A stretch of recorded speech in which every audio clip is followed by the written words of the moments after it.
Hello दोस्तों, JIB CIB की जो एग्ज़ाम डेट आई है वो काफ़ी परेशान कर रही है सारे स्टूडेंट्स को। क्यों? क्योंकि उसमें जो फर्स्ट सेकंड पेपर है, चाहे जेआईबी का है चाहे सीआईबी का है, वो दोनों फर्स्ट सेकंड पेपर कंटिन्यूस है, यानी कि एक के बाद एक दिन में है। तो चलिए बात करते हैं कि सीआईबी की 30 डे स्ट्रेटजी हमारी कैसी होनी चाहिए।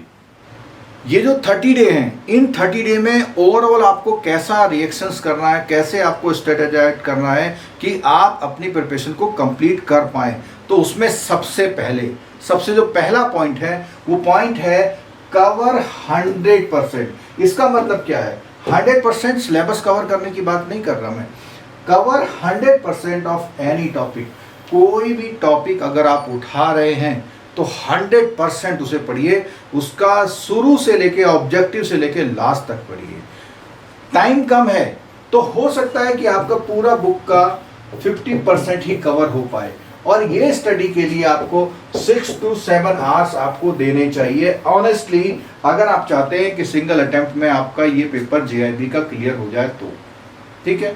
अब नेक्स्ट, जब भी आप किसी टॉपिक को कवर करें तो पूरा पढ़ना है। पढ़ने के बाद उस टॉपिक के एंड में एक लेट सम अप का ऑप्शन होता है, जिसमें पूरे टॉपिक को ब्रीफ करके शॉर्ट नोट्स की तरह उसमें दे दिया जाता है।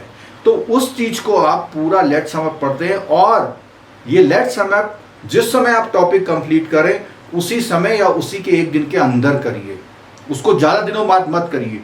और जो भी कंफ्यूजन है लेट सम अप में अगर आते हैं तो वापस क्लियर कर लीजिए। कम पढ़िए पर 100% पढ़िए, ये इसका एक गुरु मंत्र है। सेकंड चीज, अगर आप पूरा टॉपिक पढ़ लेते हैं तो उसमें आते हैं टर्मिनल क्वेश्चन। क्या आते हैं? Terminal question.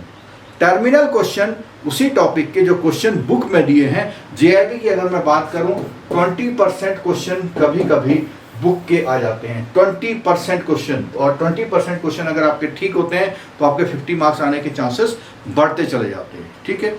और आगे बढ़ते हैं। इन सब को करने के बाद अब एक ऑप्शन आता है एमसीक्यू का। एमसीक्यू के बारे में मेरा क्या कहना है? देखिए, एमसीक्यू कभी भी बिना टॉपिक पढ़े मत करिए। अगर आप सोचते हैं कि आप एमसीक्यू पढ़ लेंगे, उसमें से कुछ क्वेश्चन आ जाए तो ऐसा हो सकता है 10 से 15% आ भी जाएं बहुत सारा पढ़ने पर उससे कोई फायदा नहीं है। स्ट्रेटेजी ये वाली रखिए, एमसीक्यू के लिए जब आपने टॉपिक बहुत अच्छी तरह से कर लिए हैं तभी करिए आप एमसीक्यू। अगर आपने टॉपिक अच्छी तरह नहीं किया है तो मत एमसीक्यू करिए, कोई फायदा नहीं है। 5-7 क्वेश्चन आ भी जाएंगे तो उससे कुछ नहीं होने वाला। ठीक है। और अगर बात करें कुछ ऐसे क्वेश्चंस की जो न्यूमेरिकल बेस्ड हैं, तो प्रैक्टिस के लिए वो क्वेश्चन करना अलग चीज होती है, लेकिन एमसीक्यू में जिसमें जो फैक्ट वाले क्वेश्चंस होते हैं उनके एमसीक्यू करना ठीक बात नहीं है। और जो भी आप टॉपिक कर रहे हैं तो अपने समय का कैसे आप उपयोग करें। जितने भी लाइव यूट्यूब टीचर्स पढ़ा रहे हैं, जब भी आप ट्रैवलिंग में हैं या केवल बैठे हैं या बैंक में भी समय मिल जा रहा है तो कान में हेडफोन लगा लीजिए, सुन लीजिए, कुछ ना कुछ फ़ायदा ज़रूर मिलेगा। और उन्हीं जो टॉपिक आप सुन रहे हैं उसको बुक में भी क्रॉस कर लीजिए कंप्लीट। अगर आपने आधा टॉपिक किया हुआ है तो उसका पूरा कर लीजिए बुक में जाकर। और ये जो कवर करने की बात करी है टॉपिक्स की, इसके लिए जिस सीट पर आप बैठते हैं, मोस्टली लोग एडवांसेस में बैठते हैं, कुछ अकाउंट सेक्शन में बैठते हैं, कुछ कैश में बैठते हैं, कुछ फॉरेक्स में बैठते हैं, तो जिस जगह आप बैठते हैं वो टॉपिक तो कंप्लीट कर ही लेने हैं आपने। कुछ लोग एलआईसी म्यूचुअल फंड के जो क्रॉस सेलिंग होती है वहाँ पर भी डील करते हैं, क्रेडिट कार्ड डील करते हैं। तो जो भी आपका कंसर्न टॉपिक प्रैक्टिकल है, जहाँ जहाँ आपने काम किया है उसको तो एटलीस्ट पूरा कर लीजिए। और उसमें सबसे ज़्यादा इंपॉर्टेंट है एडवांसेस का पार्ट। ठीक है। और स्टडी की बात करें तो 6 से 7 घंटे आप जरूर दीजिएगा। हम ये तो जान ही चुके हैं कि हमको किस तरह से पढ़ना है, टॉपिक की कवरेज कैसे करनी है। लगभग 50% कोर्स भी अगर हम इस ड्यूरेशन में कर पाएंगे तो ये बहुत होगा, क्योंकि हमने बोला 100% कवर करना है। अब बात करते हैं एडिशनल रीडिंग। इसके अलावा हम क्या करें? देखिए, इसके अलावा इसमें हमने करने के लिए एक तो IIBF की जो मैगजीन आती है, विजन नाम की मैगजीन है, उस विजन की मैगजीन जो आती है वो 30 दिसंबर 2020 तक के जितने भी उसके एडिशन हैं, 5-7 एडिशन, वो जरूर देख लीजिएगा। बहुत छोटे 5 पेजेस का होता है, वो देख लीजिएगा। और उसके अलावा प्रैक्टिस वर्कबुक, जो तूर सर की प्रैक्टिस वर्कबुक आती है जिसमें न्यूमेरिकल और केस स्टडी लगभग दोनों ही होते हैं, तो उसको भी आप जरूर कर लीजिएगा, क्योंकि वही एक ऐसा मटेरियल जो मैं रिकमेंड करता हूं। वो उसमें आपको पुराने क्वेश्चंस से मिलते जुलते क्वेश्चंस मिल जाएंगे, प्रैक्टिस के लिए क्वेश्चन मिल जाएंगे और थोड़ा सा कॉन्फिडेंस बिल्डअप होगा। लेकिन वो आप तभी करें जब आपने वो टॉपिक को पूरी अच्छी तरह से समझा हो, क्योंकि कई बार क्या है, आप एक क्वेश्चन करके चले जाते हैं, वहां जरा सा एक लाइन एडिशन आती है, फिर आप सोचते हैं अब इसका क्या होगा। तो अगर आपने कॉन्सेप्ट के साथ किया है तो जरूर उसका बेनिफिट आपको मिलने वाला है, ठीक है। उसके बाद नेक्स्ट बात हम करते हैं, हाँ, ये जो प्रैक्टिस वर्कबुक है, ये तूर सर की प्रैक्टिस वर्कबुक, चाहे आप हमसे लीजिए चाहे तूर सर से लीजिए, हमारा सर के साथ टाई अप है, सर ने अलाउ कर रखा है, तो आप यहाँ से भी ले सकते हैं और उसकी जो डिटेल्स हैं वो हमारे मोबाइल ऐप में मिल जाएंगी आपको। अब उसके बाद बात करते हैं कैलेंडर। बहुत शॉर्ट टाइम है, कैसे हम इसको मेंटेन करें कि हमारा ये कैलेंडर बहुत अच्छी तरह से चले। तो यहां मैंने कैलेंडर आपका बनाया है, और कैलेंडर को सबसे पहले मैंने 20 अगस्त को मार्क किया है। अप टू 20 अगस्त आप अपने सिलेबस की जो रीडिंग कर रहे हैं, पढ़ाई कर रहे हैं, वो एबीएम में 40% टाइम दीजिए और बीएफएम में 60% टाइम दीजिए। उसका रीजन है, आपको पता है, ABM BFM next to next, एक दिन के बाद दूसरे दिन में बीएफएम है, तो वहां आपको नहीं, और आपको इस बार स्ट्रेटजी जरूर बनानी पड़ेगी जो हम बता रहे हैं आपको। और सेकंड पोर्शन में ये 80-20 का करिए, और ये जो है 21 अगस्त से, एक आध डेट आगे पीछे हो सकती है, 21 टू 31 अगस्त तक आप 80+20 का फॉर्मूला रखिए, यानी ज्यादा समय आप दीजिए एबीएम पर और कम समय दीजिए इस पर, ठीक है। उसके बाद नेक्स्ट आते हैं हम, अगर आपका एग्जाम का टाइम बिल्कुल नजदीक आ गया है, यानी 1 सितंबर से 11 सितंबर आप 100% टाइम एबीएम पर दीजिए, क्योंकि एबीएम पर अगर आप टाइम देते हैं तो पहला पेपर है, और जब आप क्वालिफाई कर लेते हैं बहुत कॉन्फिडेंस आता है उसमें, तो उसको आप ध्यान रखिए, इस तरह करिएगा।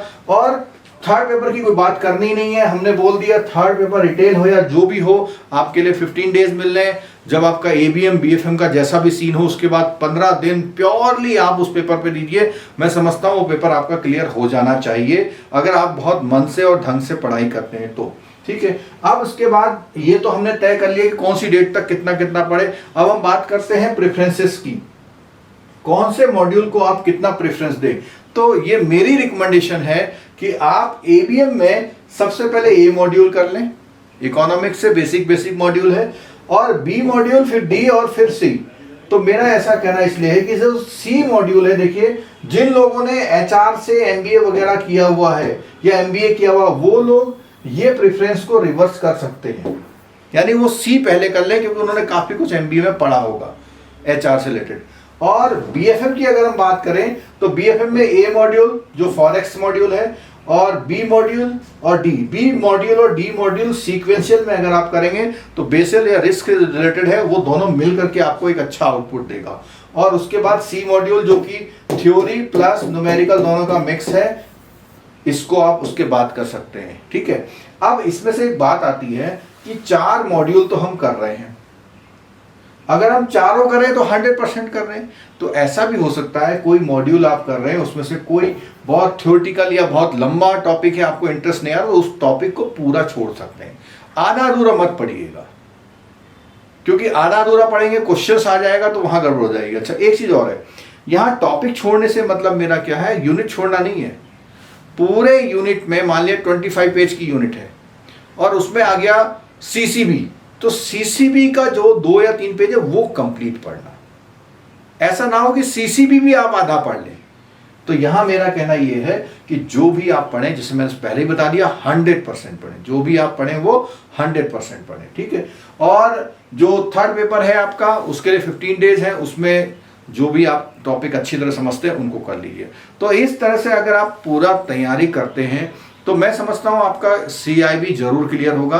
और हमारे इसके लिए जो मोबाइल एप्लीकेशन के कोर्सेस हैं वो अवेलेबल है, मैराथन क्लासेस होंगी वो अटेंड करिए। मैराथन क्लासेस का जो लिंक है आपको स्टडी मटेरियल जो मोबाइल ऐप है उसमें मिल जाएगा आपको, लेकिन वो जिस दिन क्लास होगी तब रहेगा, अगले दिन हट जाएगा। तो पेड मेंबर्स के लिए वो हमेशा अवेलेबल उनके कोर्स में रहेगा। और जब तक आप ढंग से पढ़ाई नहीं करते तो सीआईबी निकालना अपने आप में थोड़ा सा मतलब टफ लगता है। तो सीआईबी निकालने के लिए आपको बहुत ग्रेजुअल और कंसिस्टेंट स्टडी की ज़रूरत है। और अगर टाइम की बात करें, कम से कम आप 6 to 8 आवर अगर डेली पढ़ना शुरू करते हैं, जिसमें आप देखो 6 to 8 आवर जो करेगा वो 20 से 30 पेज निकाल सकता है, 20 से 30 पेजेस पढ़ सकता है। लाइन टू लाइन पढ़ने की कोशिश करिए, कुछ भी चीज़ बीच में मिस हो जाती है वहाँ गड़बड़ कर देती हो, तो इस तरह से आप CIB को निकाल सकते हैं। और सभी को मेरी शुभकामनाएं, और मैं उम्मीद करता हूँ कि इस वीडियो को जो भी देख रहा है उसका CIB जरूर निकल जाए। Thank you very much.